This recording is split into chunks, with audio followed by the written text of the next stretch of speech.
Now, this is the continuation of the first video. When light ray travels from optically rarer to optically denser medium, it bends towards the normal. In the previous video, I have shown you this is the incident ray, this is the refracted ray. At the point of incidence, if we draw a normal, that means perpendicular to the separating surface at the point of incidence, then the angle made by the incident ray and the normal is called angle of incidence, and the angle made by the refracted ray and the normal is called angle of refraction. So when a light ray travels from optically rarer to optically denser medium, it bends towards the normal. The opposite thing happens if a light ray travels from optically denser to optically rarer medium. That means when the speed of the light increases in a particular medium, it bends away from the normal. But here in the optically denser medium, the speed of light decreases, and while decreases, it bends towards the normal. Again, when the ray of light travels from optically denser to optically rarer medium, it bends away from the normal. This is the normal and this is the original path. It has bent away from the normal. And here, while traveling from optically rarer to optically denser medium, it bends towards the normal. But if a light ray falls normally, that means at an angle of incidence 0, the angle of refraction will also be 0.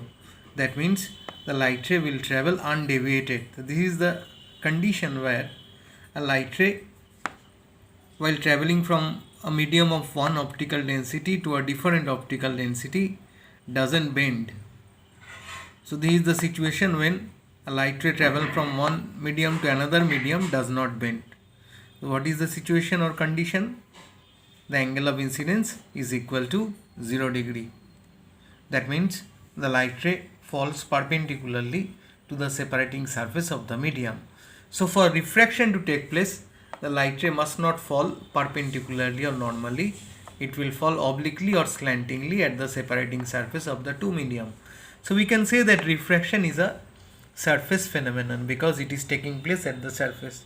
You should remember one thing, that the entire light doesn't suffer refraction, but a part of the light ray suffers refraction, but the other part, after striking here, some part get absorbed here, some part gets reflected back in the first medium, and the rest part or the major part of the light ray travels in the second medium after being bent from its normal path. Again, when a light ray falls normally or perpendicularly at the separating surface of another medium, it will not bend, it will pass without any bending. So this is the condition where no refraction will take place.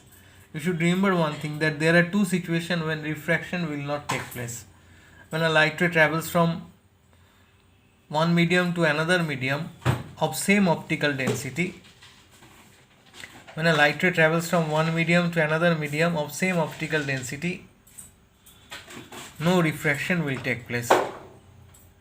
Similarly, when the light ray in condition 2 or situation 2 when no refraction will take place, that when the light ray falls normally or perpendicularly at the separating surface, no bending of light takes place. Now there are several demonstrations for refraction to take place. For example, you have taken a coin inside a beaker. This is the beaker. Water, you have taken a coin here. Your eye is here. Now you are not able to view the coin. এই জায়গাটা থেকে চোখটা রেখে তুমি শুরুতে কয়েনটা দেখতে পাচ্ছিলে না. You poured some water into the cylindrical jar. যে বিকারটা নিয়েছিলেন cylindrical shape, এখানে কিছুটা water দিয়ে দিলে. After some time, the coin that is not visible from this point becomes visible to you. The reason is that the light ray from the coin travels from water medium to air medium. That means optically denser medium to optically rarer medium. What will it do? This is the original path. It is traveling from optically denser to optically rarer medium. It will bend away from the normal. Light ray ta যেহেতু optically denser medium থেকে optically rarer medium এ যাচ্ছে, কারণ water optically denser আর air সবসময় optically rarer যে কারোর রেসপেক্টে, তাহলে optically রেয়ারার মিডিয়ামে যেহেতু যাচ্ছে নর্মালের থেকে দূরে সরে যাবে, so it will bend away from the normal. আর এই যে লাইটটা always travels in a straight line, আর এটাকে বলে লাইন অফ সাইট। আমরা যে কোনো ইমেজকে লাইন অফ সাইট বরাবর দেখি, তা লাইন অফ সাইট বরাবর যদি দেখি আমাদের মনে হবে এই কয়েনটা অ্যাকচুয়ালি কিছুটা উপরের দিকে উঠে এসছে। কয়েনটা যেখানে ছিল সেখানে আমরা দেখতে পাবো না, আমাদের মনে হবে কিছুটা উপরে উঠে এসছে, কারণ এই রিফ্র্যাকশনের জন্যই কয়েনটা মনে হয় উপরে উঠে আছে, ঠিক যেই জায়গাটা আছে তার থেকে সামান্য উপরে। তাহলে এই ডেপথটা হচ্ছে রিয়েল ডেপথ, আর এটা আমাদের মনে হচ্ছে অ্যাপারেন্ট ডেপথ। তাহলে কয়েনটা জল দেওয়ার পর আমরা দেখতে পাবো। একই রকমভাবে stick placed in water or dipped in water appears to be bend. এই হচ্ছে অরিজিনাল স্টিকটা। You have taken a beaker and we have inserted a stick here. Now we are viewing it from here. We will view as if the stick inside water has bent to a certain extent. আমাদের মনে হবে এই জায়গাটা, এই স্টিকটা এরকম না, আমাদের মনে হবে স্টিকটা এরকম। কেন মনে হবে? and দেখো light ray from the tip of the stick while traveling from optically denser water to optically rarer air bends away from the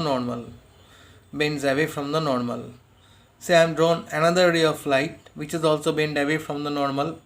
এই লাইন অফ ভিশন বরাবর আমরা তো দেখবো লাইন অফ ভিশন, এটা হচ্ছে লাইন অফ সাইট বা line of vision. Light travels in a straight line আমরা জানি। এই লাইন অফ ভিশন বরাবর আমরা যদি দেখি এই লাইন দুটো এই পয়েন্টে মিট করবে, সেই জন্য এই পয়েন্টটা মনে হবে এখানে উঠে এসছে। ঠিক যেমন কয়েনটা মনে হচ্ছিল কিছুটা উপরে উঠে এসছে, ঠিক তেমন এই পয়েন্টটা কিছুটা উপরে উঠে আসবে। একই রকমভাবে এই পয়েন্টটাও মনে হবে কিছুটা উপরে উঠে এসছে, এই পয়েন্টটাও মনে হবে কিছুটা উপরে উঠে এসছে। তাহলে স্টিকের যে পার্টটা ইনসাইড ওয়াটার আছে সেই পার্টটা মনে হবে আমরা বেন্ড অবস্থায় রয়েছে। So a stick placed in water appears to be bent when viewed obliquely from above the water because of refraction of light. So this is another demonstration of refraction. Twinkling of stars at night. This is also another demonstration of refraction of light. Light from the stars travel a huge distance before reaching us. Now, while traveling through the atmosphere of air, it travels through different layers of air of different optical density. So the light ray continuously bend while traveling from one layer to another layer. And now these layers are not defined. These layers are not homogeneous. These layers vary because of the air current, pressure difference. These layers are not static. So every time a light ray reaching us, after an instant, the same light ray will get deviated from its original path. The next light ray will deviate from its original path. Now this is happening in split seconds. So within a very small interval of time, the position of the star will vary over a large area, and this gives effects to twinkling effect. সেই জন্য মনে হয় যেন তারাগুলো twinkle করছে, কারণ আমরা যে light রেটা আমাদের চোখে এসে পড়ছে সেই লাইটটা অনেকগুলো অ্যাটমসফিয়ারিক লেয়ারের মধ্যে দিয়ে আসছে, তার অপটিক্যাল ডেন্সিটি আলাদা, তাই বারবার রিফ্র্যাকশান হচ্ছে বিভিন্ন লেয়ারের মধ্যে থেকে। কিন্তু এই লেয়ারের যে অপটিক্যাল ডেন্সিটিগুলো সেগুলো স্ট্যাটিক না, কন্টিনিউয়াসলি চেঞ্জ হচ্ছে, প্লাস এয়ার কারেন্ট রয়েছে। তাই লাইট রেটা আমাদের চোখে যখন আসে তখন কাঁপতে আসে, কারণ ডেন্সিটিটা কন্টিনিউয়াসলি চেঞ্জ হচ্ছে এয়ারের বিভিন্ন লেয়ারের। সেই জন্য আমাদের মনে হয় স্টারটা টুইঙ্কল করছে রাত্রিবেলায় আকাশে। So this is another demonstration of refraction of light ray.